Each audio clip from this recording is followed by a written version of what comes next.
Namun ketika mereka sampai di dalam apartemen, mereka melihat orang itu sudah mati di sana. Ternyata orang itu adalah seorang broker senjata yang mereka cari.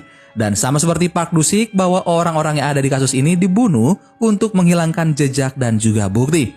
Mereka kemudian mengetahui bahwa broker tersebut mempunyai hubungan dekat dengan Direktur Jun. Dan terungkap juga bahwa besok Direktur Jun akan mengadakan pertemuan di sebuah hotel Alvin. Dahi pun mengatakan kepada Suhan bahwa mereka harus pergi ke pertemuan itu. Dahi juga mengatakan bahwa dia akan menjadi cantik untuk menggoda Direktur Jun dan menggali informasi yang ada padanya.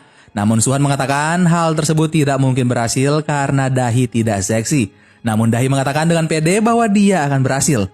Lalu tiba-tiba datang perempuan seksi di dekat mereka. Dan Dahi mulai menyadari bahwa hal itu tidak mungkin berhasil. Akhirnya mereka akan menggunakan penyadap kepada Direktur Jun. Di saat mereka sedang berbicara tentang rencana mereka, ternyata intelijen Korea Selatan sedang mengawasi mereka dan juga wanita seksi yang datang di dekat mereka tadi adalah seorang mata-mata yang sedang menyamar. Di sisi lain, Suhan pergi ke rumah sakit untuk menemui putra temannya yang ada di sana. Dan juga terungkap bahwa Suhan pernah meninggalkan temannya dalam sebuah misi dan membuat temannya meninggal dunia. Istri dari temannya itu mencoba mengatasi situasi itu dan menyuruh Suhan untuk tidak datang menemui anaknya lagi karena dia tidak ingin putranya menderita jika menemui fakta sebenarnya. Sebelum Suhan pergi, dia mengatakan tentang bagaimana kondisi dari putra temannya dan istrinya menjawab bahwa dia akan baik-baik saja ketika sudah dioperasi. Keesokan harinya, pertemuan akhirnya tiba. Dahi dan Suhan menyamar ke tempat tersebut sebagai pasangan kekasih.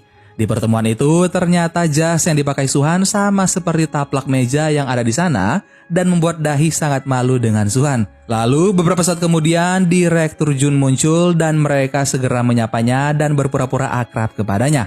Kemudian mereka memasang penyadap di kera Direktur Jun. Tak berselang berapa lama datanglah geng Kapak ke tempat itu.